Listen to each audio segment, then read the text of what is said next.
There are moments in war when the front line is clear, when the enemy wears another uniform and moves beneath another flag. And then there are the other moments, quieter and far more dangerous, when reputations are rearranged behind desks, in communiques, in memoirs, in the careful language of men already preparing their place in history. For George S. Patton, one of those moments came not in the dust of Sicily or the snow of the Ardennes, but in the bitter realization that victory itself could be edited. The story remembered later in fragments and retellings is often reduced to a single dramatic exchange, as if Patton delivered one final line to a British officer trying to write him out of the record. But history is rarely that neat.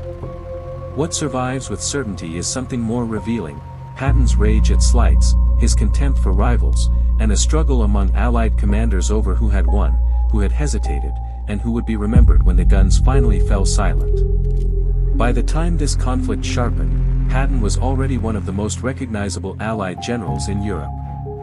He had commanded the U.S. 7th Army in Sicily in 1943 and later the 3rd Army in France and Germany after the Normandy breakout.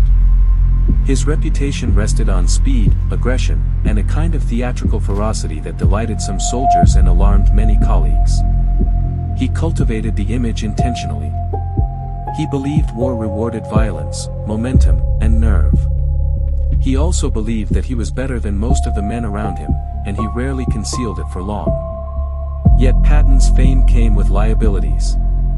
The slapping incidents in Sicily had nearly wrecked his career. Eisenhower, furious but convinced Patton remained militarily indispensable, kept him in the war. That decision preserved Patton's command, but it also left him politically vulnerable. He would never again move through Allied headquarters as a man free from scrutiny. On the British side stood Bernard Law Montgomery, a commander of immense prestige in Britain and a man equally certain of his own historic significance. Montgomery and Patton were never simple opposites. Both were vain, disciplined in very different ways, and obsessed with battlefield identity. Both understood publicity. Both believed victory depended on command character. But their methods, temperaments, and national cultures collided almost from the beginning. Montgomery favored set-piece planning, concentration of force, and tightly controlled battle. Patton believed hesitation wasted opportunity and that tempo itself could become a weapon. Their rivalry was not merely personal. It reflected a wider Anglo-American friction over priorities, strategy, prestige, and command hierarchy in the Western Allied coalition. Sicily had already exposed the rivalry in miniature. Officially, the American and British armies were meant to cooperate in the invasion of the island in July 1943. In practice, the campaign quickly became entangled in questions of momentum and credit. Patton, initially assigned a supporting role on Montgomery's flank, pushed west to Palermo and then lunged toward Messina. The race for Messina became one of the most famous episodes of the campaign, part operational contest and part contest of ego. Patton reached the city first on August 17, 1943, but the strategic outcome was more complicated. Many Axis troops escaped across the Strait of Messina. Even so, for Patton the episode mattered deeply. It offered not merely success, but proof that American command need not stand in the shadow of British prestige. Montgomery may have remained the more senior and more politically protected commander, but Patton had demonstrated that he would not accept a secondary place willingly. That rivalry matured into something harsher in Northwest Europe after D-Day. Patton's Third Army became synonymous with relentless advance after the breakout from Normandy. In August 1944 his forces surged across France with a speed that seemed to confirm everything he believed about warfare. But even then, the great argument inside Allied strategy was intensifying. Eisenhower favored a broad front advance. Montgomery repeatedly argued for a concentrated thrust in the north. Behind the maps lay a deeper contest over authority. Who best understood how to end the war? Who deserved the resources? Who should command the decisive blow into Germany? These were not abstract staff debates. They were political struggles inside a coalition of proud nations, and every success or setback became ammunition.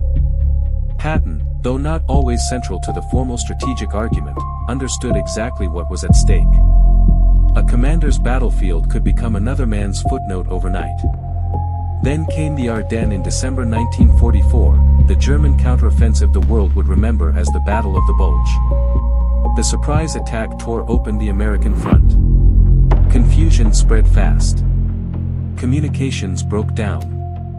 At 10:30 in the morning on December 20th, Eisenhower temporarily placed the U.S. 1st and 9th Armies under Montgomery's command in the north because the geography and the crisis made the existing arrangement unworkable. In the south, Patton was ordered to pivot the 3rd Army north toward Bastogne, one of the most celebrated maneuvers of the war. The legend grew because the movement was real. A major army, already engaged elsewhere, turned in winter, under pressure, and struck into the flank of the German offensive. Men froze, engines seized, roads choked with traffic, and still the columns moved. Bastogne would not be saved by rhetoric. It would be reached by fuel, steel, artillery, and exhausted infantry advancing through snow and shellfire. Patton knew what his army was doing, and he knew what it cost.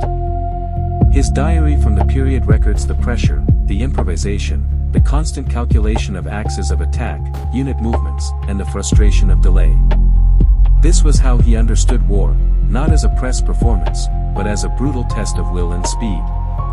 When the 3rd Army helped break through to Bastogne on December 26th, the achievement was not his alone, but it became inseparable from his legend. That mattered because by early January 1945, before the dead were fully counted and while the battle was still being reduced, another struggle had already begun. It would not be fought on the roads to Bastogne, but in the interpretation of what had happened there.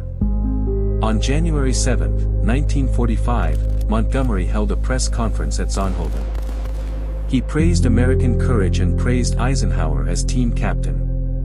But he also described the battle in a way that left many American commanders with the unmistakable impression that he was placing himself at the center of the recovery.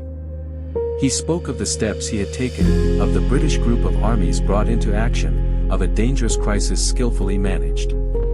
To British ears, perhaps, it was defensible command explanation. To many Americans, especially those already suspicious of Montgomery's self-presentation, it sounded like appropriation. Omar Bradley was furious. Patton was no less incensed. Even later accounts sympathetic to Montgomery acknowledged that the press conference was a grave political mistake at a moment of extreme Allied sensitivity. Montgomery himself later admitted that holding it had probably been an error. This is the point at which popular storytelling often searches for one perfect Patton line, one sentence sharp enough to summarize the insult. It is a tempting idea. Patton, after all, was made for quotation. But the historical record does not preserve a single universally verified exchange in which he confronts a British officer and declares that he will not be erased from history. What it does preserve is the atmosphere in which such a line became believable. Patton had spent the war resisting subordination in public memory as much as in command structure. Montgomery's press conference touched a nerve because it did not merely offend Patton's vanity. It threatened to reframe a battle that American soldiers had largely fought and bled through into a story narrated from elsewhere. In coalition warfare, insult was rarely just personal. It could become national in an instant. Churchill quickly understood the danger. Speaking in the House of Commons on January 18, 1945, he took care to say that the United States troops had done almost all the fighting in what he called the greatest American battle of the war, and he warned against claiming for the British Army an undue share of it. That was not idle generosity. It was political repair. The alliance could not afford a public feud over credit while the war in Europe still raged. But the need for repair proved how serious the wound had become. Once a battle enters national memory, the struggle over its ownership can last longer than the battle itself. Patton sensed that instinctively.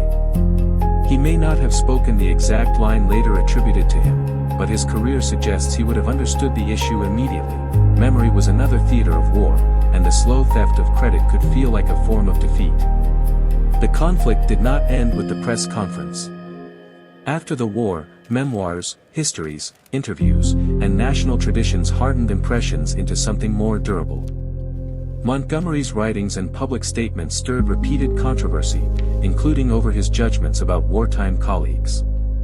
The wider strategic debate over the broad front, the single thrust, and who truly possessed the better vision for defeating Germany continued for years in print.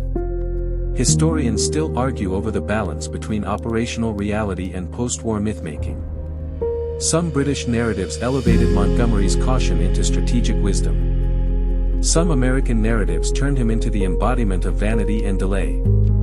Patton, who died in December 1945, never got to wage the full post-war campaign for his own legacy. That fact matters. He did not live to publish memoirs, revise old grievances, or defend his role in long television interviews and lecture circuits. Others had more time than he did to shape the story. And yet Patton was not erased. In one sense, the attempt failed spectacularly. His image became enormous in American memory: the ivory-handled pistols, the profanity, the speed, the sense of restless offensive energy. But survival in popular memory is not the same thing as justice in historical memory. The real question is subtler. What part of Patton survived? Was it the commander who could redirect an army in crisis and hit with astonishing speed? Was it the flawed man who mistook battle exhaustion for cowardice and nearly destroyed his own career?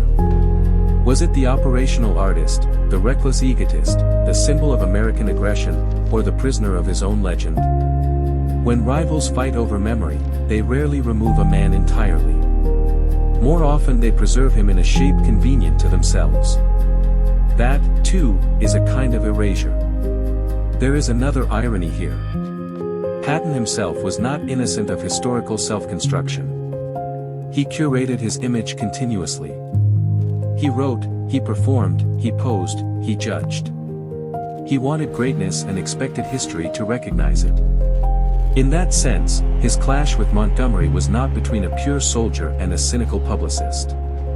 It was between two commanders who both understood that modern war was fought before audiences as well as armies. The difference lay partly in style, partly in timing, and partly in the political needs of their nations. Britain needed Montgomery as a hero of endurance. America had room for larger-than-life generals but distrusted any ally who appeared to lecture it about victories won mostly by American blood. Patton stood at the center of that sensitivity because he embodied a particularly American idea of command: impatient, forceful, unsubtle, often infuriating, and impossible to ignore. So what did Patton say to the British officer who tried to erase him from history? The honest answer is that history does not hand us a single polished sentence, ready for a movie poster. It hands us something better and more troubling. It shows us a man who believed that glory belonged to movement, to decision, to the troops who endured cold and death while others explained events afterward.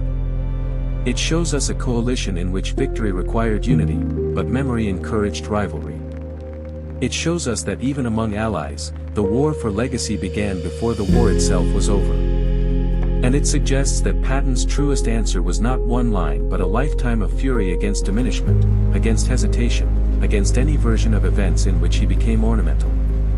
In that sense, his reply was written less in words than in conduct, in Sicily, in France, in the Ardennes, and in the stubborn persistence of his name despite every attempt to tidy the record. In the end, the most revealing part of the story is not whether a British officer could erase Patton, but why so many men feared being erased at all.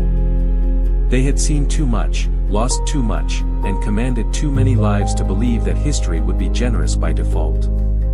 They knew that memory is selective, that nations simplify, that alliances fracture into competing legends the moment the common enemy is gone. Patton's war ended in victory, but not in peace. Like many commanders before him, he discovered that the final campaign is often fought in recollection, where ambition survives death and the battle map becomes a page. There, in that colder arena, one could still be outflanked. And there, perhaps, Patton recognized the oldest military truth of all, that to win a war is one thing, but to control its story is another.